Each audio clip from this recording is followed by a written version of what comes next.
No one really wants to be in a place where they actually have to heal from anything, but here is where you find yourself.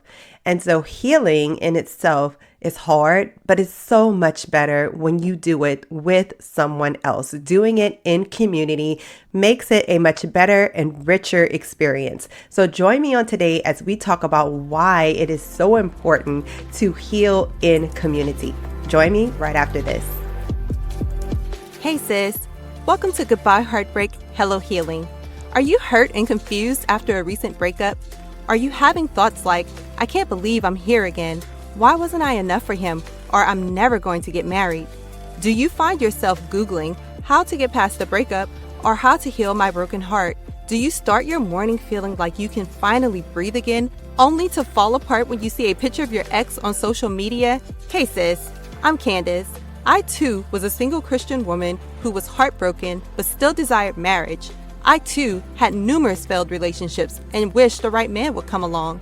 I wanted closure from past relationships, healing for my heart, and I wanted to feel joy in my life again.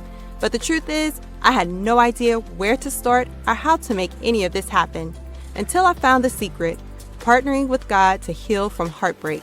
In this podcast, you will find tips for moving on after breakups, growing your relationship with God, and preparing for future relationships so that you will heal your heart and be ready to move forward into the life you desire. So turn off those heartbreak songs and turn me up in those earbuds. It's time to heal, sis.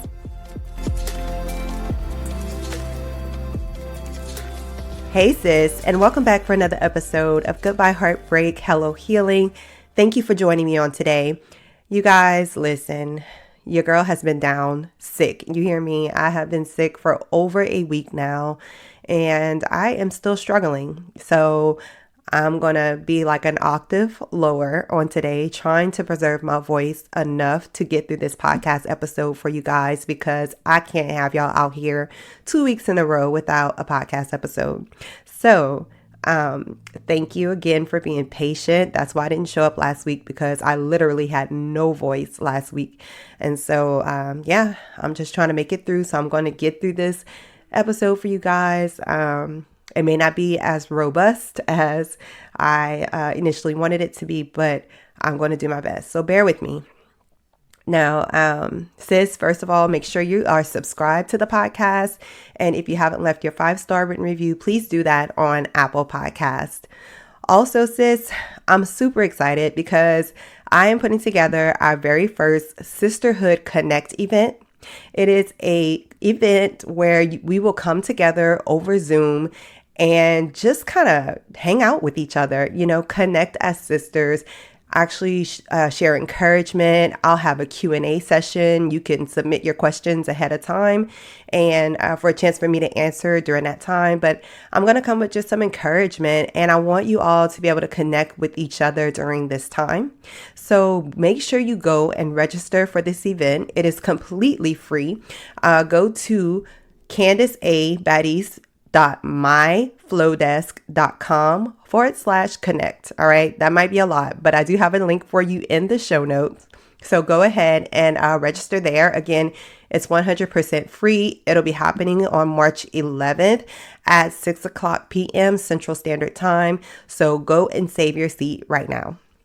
And there will be prizes. So come join me and hang out. I really just want a time for us to be able to, again, hang and connect. And speaking of, you guys, so we're going to be talking about the importance of healing in community. Being able to heal inside of a community is so powerful. And when I say community, listen, I really do mean, as long as you're not doing this by yourself, having someone to walk alongside you in this process, somebody who understands what you're going through. I know that's part of what I bring to the table with this podcast, because I have been where you are, but also just making those connections as best you can, because being heartbroken, going through a breakup can feel so isolating. It can make you feel all types of things like guilt and shame, and it makes you want to hide and isolate. It makes you feel like you're the only person who's going through this, and you're not. You're not the only person who's dealing with it. I remember having those feelings. I felt like no one else would understand what I was going through, but I was wrong. And even if people were not in the exact same situation that I found myself in, people could still relate. They could provide wisdom and definitely can provide encouragement. I remember one of my sisters, listen, we used to hang out all the time. We used to go to the gym at like 5 o'clock in the morning. And it was like, that's something so awesome to be able to have somebody that you can hang out with, have fun with, and still have someone that you can talk to whenever those emotions rise up. And somebody more preferably that can pray for you and pray with you on this healing journey. So let's talk about it. I have 3 main reasons why healing in community is so powerful. And the number 1 reason is you find that meaningful connection when you are in community. So again, that's what I was saying. Like, I had this friend, our connection together was very meaningful, especially during that time. It was able to bring about a level of healing because I had someone who was there with me. When I was laughing, she was there. When I was crying, she was there. When I needed prayer, she was there. When I needed encouragement to just keep going, she was there. And so I just want you to know that you can find that meaningful connection because there are other people out there who are dealing with the same thing that you are dealing with or who have been there before and can encourage you to keep going because they can show you what's possible on the other side of this. The second reason that it is so powerful is that you find encouragement in community, okay? So you heard me mention that this person encouraged me. And so encouragement is so important whenever you are feeling hopeless, whenever things seem so dark and grim and like they're not going to get better. You need someone there to be able to say, yes, you will get through this. Yes, there are better days to come. Yes, there's someone available for you. Yes, I am here for you. Yes, you will smile again. You will have peace again, because sometimes you cannot see that far ahead. Sometimes you can only see what's right in front of you, and that's hard and that's tough. And it's hard to get out of bed each and every day when all you see is the circumstance. You need someone to remind you. That encouragement is a reminder that what you see says this season that you're in is not all it is. This is not the end. You need that encouragement. And then the third reason that healing in community is important is for the accountability, okay? It's not just for the encouragement. It's not just for the connection, but the accountability. Somebody to keep you accountable to actually walking this out, not to stay stuck. If you have somebody who y'all connect and y'all might encourage each other, but it's more of a misery loves company type situation, then that's not the type of accountability that you need. You need someone who's going to hold your feet to the fire, so to speak, to make sure that you are actually partnering with God in prayer, seeking God to be able to walk this healing journey out, to make sure that you're not keeping things bottled up inside, to keep you accountable from any bad habits that you might have. So if you are a Facebook stalker, stalking your ex, this person could keep you accountable and be like, sis, now you're not supposed to be doing that. Let me see your phone. Let me check your history, things like that. But that's a good friend, right? To keep you accountable and on the good side and the side where you kind of shaky too, to keep you accountable to make sure that you walk this thing out is important. You need accountability. You might say you have my book and you have an accountability partner to make sure that you're reading it every day can be so beneficial and fruitful. Because imagine you're doing this by yourself and you read it once a week instead of every day like you're supposed to. We want to see change over the next 365 days. It's going to be hard to see that change if you're not reading the book every day like you're supposed to. Imagine if you bought my course. It's 4 weeks long. Imagine that it's 12 weeks later and you haven't opened it, you haven't started it, or maybe you've only done the first week. Sis, it's going to be hard to get through. You can have resources, but if you're not working what you have, then they're not going to produce fruit in your life. It's not going to be fruitful. So having an accountability partner helps you to be able to stay on track with your healing goals and to make sure that you're walking this thing out like you need to be. All right. And a great example of people being able to heal in community in a sisterhood is, Ruth and Naomi. every time we talk about Ruth, we talk about her and Boaz with this, great love story type situation, right? But I want you to think about her and Naomi. She and Naomi were grieving. Okay, Naomi was her mother-in-law. If you didn't know, you read the book of Ruth. The first chapter or two will tell you exactly what happened prior to all this other stuff going on. But Naomi was Ruth's mother-in-law, and she lost her husband, her two sons, and one of her daughter-in-laws who was living with them and traveling with them, left and went back to her family. And so Ruth was the only person who remained. And Ruth lost her father-in-law, her husband, her brother-in-law, and her sister-in-law.